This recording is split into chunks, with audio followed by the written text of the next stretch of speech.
गुरुर्विष्णु गुरुर्देवो महेश्वरा गुरु साक्षात परब्रह्म तस्मै श्री गुरुवे नमः। नमस्कार, स्वागत है आपका आचार्य वाणी में। मैं आचार्य डॉक्टर विक्रमादित्य आपके साथ। हमारे बहुत सारे वीडियोस आप लगातार देखते रहते हैं, आपका बहुत बहुत धन्यवाद। और आज हम जिस विषय को लेकर यहाँ उपस्थित हुए हैं, बहुत दिनों बाद ग्रहों का बड़ा विचित्र प्रकार का बड़ा शुभ योग बनता दिखाई दे रहा है। 14 तारीख को संक्रांति है और संक्रांति के साथ ही एक अद्भुत प्रकार का योग बनेगा। 4 ग्रह परम शुभ स्थिति में होने जा रहे हैं। मेष राशि वालों के लिए हम आज उपस्थित हैं कि मेष राशि वालों के लिए कैसा ग्रहों का योग बन रहा है। तो मेष राशि वालों, आपकी राशि के अनुसार से संक्रांति जो बनने जा रही है, 14 तारीख को बैसाखी है, उस दिन सूर्य उच्च के हो रहे हैं। तो यानी लग्न में सूर्य, आपकी लग्न राशि के अंदर सूर्य उच्च के हो जाएंगे, शुभ हो जाएंगे। जब ग्रह उच्च का हो जाता है तो अपने सबसे शुभ ग्रह बन जाता है। द्वितीय भावों में शुक्र चल रहे हैं और वो स्वराशि के चल रहे हैं, वो भी शुभ चल रहे हैं। 12वें भाव में बृहस्पति स्वग्रही होकर चल रहे हैं। 11वें भाव में शनि विशेष तौर पे समझे कि वो भी परम शुभ आपके अपनी राशि के होकर चल रहे हैं। तो बड़ी ग्रहों की शुभ स्थिति बनी हुई है और ये 6 दिन तक करीब करीब 22 तारीख तक बनी रहेगी। जिस प्रकार का जो योग बनता है, तो बड़े सारी जो स्थिति चल रही है, शुभ अशुभ दोनों योग बनने रहते हैं, लेकिन ओवरऑल देखें तो बड़ा शुभ स्थिति ग्रहों की बनी हुई है और 4 ग्रह परम शुभ अवस्था में है। अगर शनि महाराज से बात करें, शनि को मनाएं, सदा सुख पाएं, जिस प्रकार से कहा जाता है। 11वें भाव में शुद्ध होकर शनि महाराज चल रहे हैं और 11वें भाव के शनि जो होते हैं वो बहुत शुभ माने जाते हैं। और परम शुभ स्थिति में 11वें भाव में शनि का होना इस वक्त इस ग्रह के दृष्टिकोण से बहुत शुभ दिखाई देता है। वहीं सूर्य लग्न में उच्च के हो गए बैठ गए हैं और बड़ी शुभ स्थिति बना रहे हैं। उनके साथ ही बुध चल रहे हैं, बुधादित्य योग बना हुआ है। और साथ साथ द्वितीय भाव में जो शुक्र है वो परम स्वग्रही होकर वहां बैठे हुए हैं, वो भी शुभ अवस्था में है। और साथ साथ मालिक भी बहुत अच्छे, आपकी राशि के अनुसार से देखें तो सप्तम के और द्वितीय के मालिक होकर वहां बहुत अच्छी स्थिति में बैठे हुए हैं।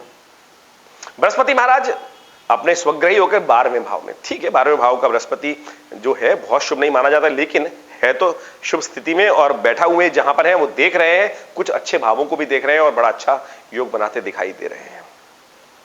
तो क्या कुछ हम कहेंगे इन 14 तारीख से लेकर 22 तारीख का जो बीच का समय है, इन समय में काफी अच्छे ग्रह योग, इसका लाभ आपको लेने का प्रयास करना चाहिए। राजनीतिक दृष्टिकोण से जो लोग हैं विशेष तौर पर उनके लिए बड़ा अच्छा योग बन सकता है। जो खराब स्थिति है उसका उपाय भी कर लीजिए, ठीक है, राहु साथ में चल रहा है, बृहस्पति 12वें भाव में, ये कुछ अच्छा भला चलता रहता है, उसका उपाय यदि कर लेंगे तो। लेकिन स्थिति समझें कि आप काफी दिनों से जो ग्रहों की स्थिति चल रही थी उसके दृष्टिकोण से शनि का 11वें भाव में आना लाभ के पूर्ण योग बनाते दिखाई दे रहे हैं। तो ऐसे समय में आप अपने प्रभाव को, व्यक्तित्व को उपयोग कर साथ साथ धन का और लाभ, यानी धनेश जो है, शुक्र वहां पर पूरी स्थिति में बैठे हैं, उसका बहुत अच्छा लाभ इन खास दिनों में ले सकते हैं।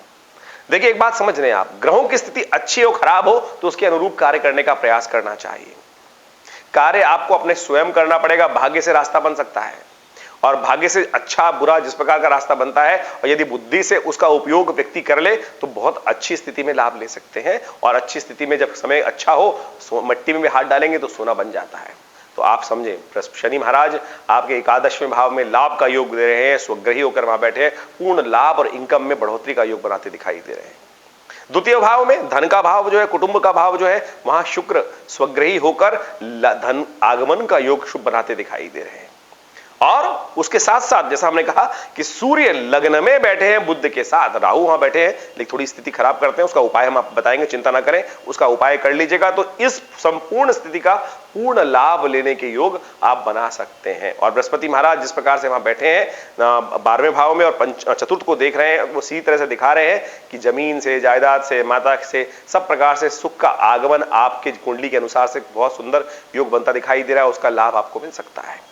सूर्य महाराज लग्न में बैठे हैं और वो दिखा रहे हैं कि आपके व्यक्तित्व से, आपकी पर्सनालिटी से, जो भी कार्य करते हैं, राजनीतिक दृष्टिकोण से या नौकरी करते हैं या जिस भी क्षेत्र में काम करते हैं, उसमें आप अपने कर्म के द्वारा, अपनी मेहनत के द्वारा, अपने प्रयासों से कुछ नई चीज को जन्म देकर मैनेजिंग कैपेसिटी को यूटिलाइज करते हुए बहुत अच्छे से लाभ की स्थिति बनाते दिखाई दे रहे हैं। तो इसलिए इस समय का उपयोग आपको करने का प्रयास करना चाहिए। बड़ी मुश्किल से ये घेर घोट कर जिस प्रकार की ग्रहों की स्थिति बन के आई है, शुक्र परिवर्तन की तरफ चले जाएंगे और साथ साथ अभी सूर्य भी परिवर्तित चले जाएंगे, बृहस्पति परिवर्तन होने जा रहे हैं। तो 22 तारीख से पहले पहले का जो योग है, ये चार ग्रह जिस प्रकार से परम शुभ स्थिति में बैठकर एक साथ बड़ा सुंदर योग बना रहे हैं, इसका संपूर्ण लाभ आपको लेने का प्रयास करना चाहिए। राहु और सूर्य की युति जो है उसके लिए खासतौर पर नोट कर लीजिए क्या उपाय आपको कर लेना चाहिए। ऐसे में हमारी गणनाएं दिखाती हैं कि आपको मंदिर में ताम्र के पत्रों, ताम के जो पात्र होते हैं, जैसे आचमन इत्यादि करने के लिए जो उपयोग किए जाते हैं बर्तन, उनका वहां मंदिर में दान कर दीजिए। गेहूं का दान कर दीजिए, परोपकार के कार्य कर लीजिए शाम के समय। इन समय में इन सब चीजों को कर आप स्थिरता का भाव प्राप्त कर सकते हैं और अपने संपूर्ण चार ग्रहों के शुभ लाभ को प्राप्त करने के अद्भुत योग बना सकते हैं। बड़ी मुश्किल से समय आया है, इसको किसी भी कारण से वेस्ट ना करें, इस बात का विशेष तौर पर ध्यान रखते हुए कार्य आपको करना चाहिए। एक बात और, शनि महाराज लग्न में बैठे हुए सूर्य पर दृष्टि डाल रहे हैं, थोड़ा जिद्दी बना सकते हैं, तो आपने आपको वहां से बचाने का आपको प्रयास करना चाहिए। एक केसर का तिलक, क्योंकि बृहस्पति 12वें भाव में है आपकी राशि के अनुसार से, तो वो कहीं थोड़ी सी खर्चों को बढ़ाने के योग दे सकते हैं, लेकिन उसके लिए भी आप केवल बुद्धि का उपयोग सही से करने का प्रयास करें। अपने गुरुजन, कंसल्टेंट, यानी जो भी जो आप सुझाव देते हैं आपको, जिनसे आपको एडवाइस लेनी चाहिए, उनके सानिध्य में रहकर यदि काम करें, इस समय में यूटिलाइज करेंगे तो बहुत अच्छे से समय का उपयोग कर सकते हैं।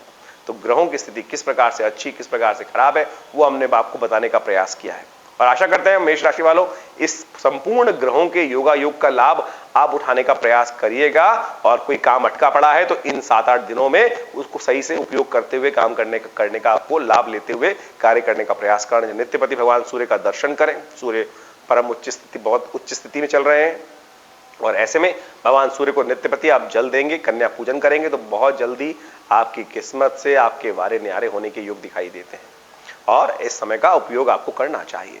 रुके बैठते सोते नहीं, सोते हैं ना, कहा जाता है कि जागत है सो पावत है, सोवत है सो खोवत है।